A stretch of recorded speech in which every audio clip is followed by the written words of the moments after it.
So this is going to be just a quick setup video on my 11.5 URGI.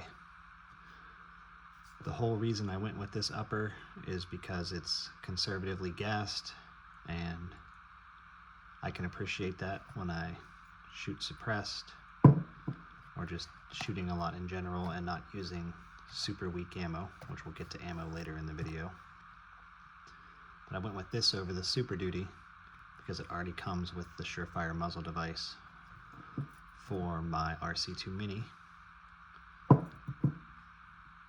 So I have this rifle set up pretty simply, and it fills my use case. I really don't shoot a lot past 200 or 300 yards, although I do have some extra capability, and I can stretch this rifle out to about 500 on, high contrast, generous sized targets, which is more for fun than any real practical application. Mainly use this rifle to shoot PCSL or other two-gun or rifle style matches in my area, and the furthest one goes to 300, although there is some other stuff I shoot that goes to 5 occasionally. So this upper was a complete upper that I purchased, and only changed the charging handle to a forward controls design. It's just my preferred charging handle. Really could care less about most of the stuff the company makes. Not that there's anything wrong with any of it, but I just like this charging handle. And maybe a controversial opinion, but if I didn't have this charging handle on there, I would just put a mil-spec charging handle. I would take any other charging handle off, but there again, preference. It's not that big a deal. Starting out front, I got an Iris GR4. I was running a GR3 and a separate light, but it's just a short gun. It makes it super bulky to be running a laser and a light, shooting on a lot of barricaded positions. It just gets annoying, it gets in the way. So I got the GR4, the white light. It's not the highest output ever, but it's still on par with the older Surefire Scout. I believe it's like 1,000 lumen, 25,000 candela, which today is kind of a joke, but it's decent enough for maybe like 50, 100 yards at night. 50 really, 100 is kind of pushing it. And then you got the same laser components as the Iris, which it's a decent laser for what it is. It's nothing exciting. I'm running a Insight pressure pad. I'm only using one lead, so whatever mode is selected is the only thing that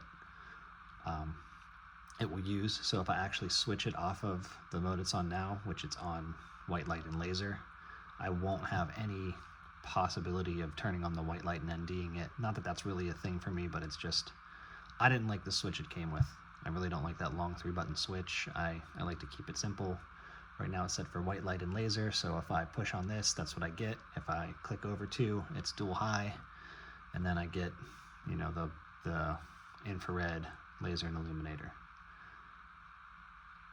Use these Magpul wire guides to manage the wiring, but also to prevent anything from wanting to peel the switch off, because it's just velcroed on, and if I barricade the rifle against something, it bridges the gap so nothing's directly pushing on the switch, even though it won't ND it. I've tested it, and a lot of the switch is actually covered by this, so I really only have a small portion available to push, so no real risk of accidental activation. I have Midwest backup sights. I mean, they're backup sights. Who cares about backup sights? You're really never going to use them, but they're on there so that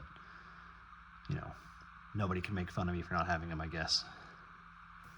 Beyond that, I got my sling. It's a Frank Proctor sling, which I put different ends on. I got the paraclips on both ends. It's attached via paracord here and here. I don't prefer the sling to be attached to the back here or here. I find this position is just a lot better for the type of movement I do when I'm running a rifle slung. Obviously, the closer you have it together, the more mobility you get. The further apart, the more stability. And this is kind of a compromised position. Now, when I shoot, I keep the stock all the way extended. It's just collapsed to fit the framing better. For the optic, I have Romeo 4T Pro I'm running that because I can switch to a ballistic drop reticle for when I want to shoot out further and have holds, which really helps for obvious reasons. And I took it off the factory mount, and it's actually on a Scalar Works mount that is for a Aimpoint Duty 193. Now I know that sounds really weird. Why would I do that? These optics sit a little bit higher than the aim points, so they don't line up perfectly with a magnifier. And not that it won't work, but it just kind of annoys me. So I figured out with some math that if I use this mount, it gets me closer to that 154 height versus the 164 height or whatever it would be.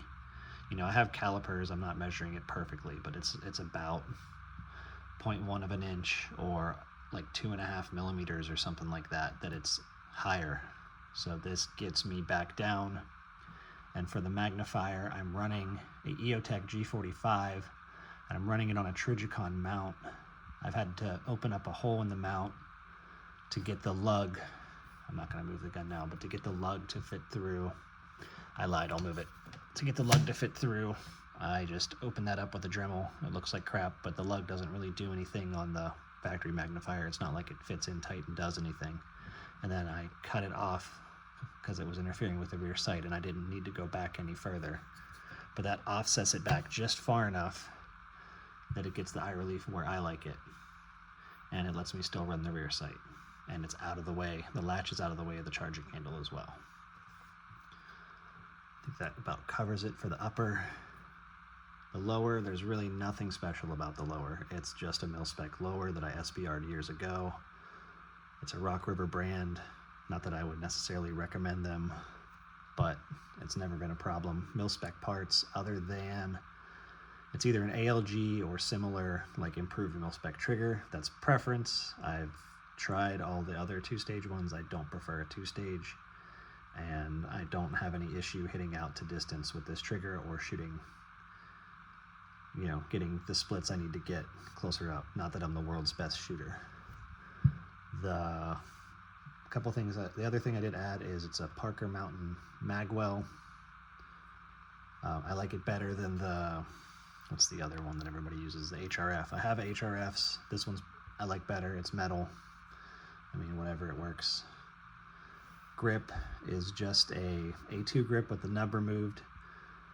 I see a lot of grips that add a lot of back strap and change the angle here, and I wear extra large gloves, and I still find that once I start adding material here or changing this angle too much, it starts to become harder to manipulate a 90-degree safety, and I like to be able to switch it on and off without having to move my hand around a lot, and I don't really care to switch out my safety to a shorter throw. So this grip works good for that. It also works good for mag changes when I'm holding the gun. Because of the angle, the muzzle, I find it doesn't want to just dip down as soon as you take your support hand off the gun, which I have found with the more vertical you get your grip, the less leverage you have on the gun when you're doing a mag change, or at least for me, that's what I have found. There is a QD point end plate, but I don't use it. Who cares? Everything else is mil-spec. I think I'm using a Geisley 90-degree safety. It has a strong D10 in it, so it's really positive. But other than that, MOE stock. Reason I'm using that is because I can drill a hole through here for the paracord for the sling. It's hard to find stocks that let you mount a sling here. This one does the job. It's slim. I don't like the stocks that are really sloping. It doesn't fit my face shape, so I like them to not stick out this way a lot. So to me, it's just not that exciting. I don't really care that much about a stock as long as I can mount my sling here and it's not super wide. Suppressor I run, Mini 2. I know there's a million options now and people will debate about which is best. I don't really care. I shoot suppressed occasionally. It's not my primary use case, so whatever. I don't really plan on buying another can. And the ammo I shoot with this gun is PMC bronze for, let's say, 200 yards and in on bigger targets, but this grouping isn't the greatest. It doesn't group very well.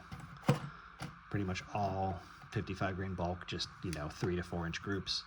And I recently found this stuff, which is Hornady 55 grain, And what I like about this is it's only one MOA up and to the right from the bronze. Well, I'm actually 0 to this, so the bronze would be one MOA low left from my 0. So I can be zeroed for this. This lets me get out to 500 on, you know, reasonable target sizes for what this gun is. A lot better than the PMC bronze, and it's really not that much more expensive. You can buy this in bulk. It's maybe 10 cents more a round than the PMC bronze, and you know, I'm not shooting nearly as much of it. Pretty much know when I'm going to be shooting that far away.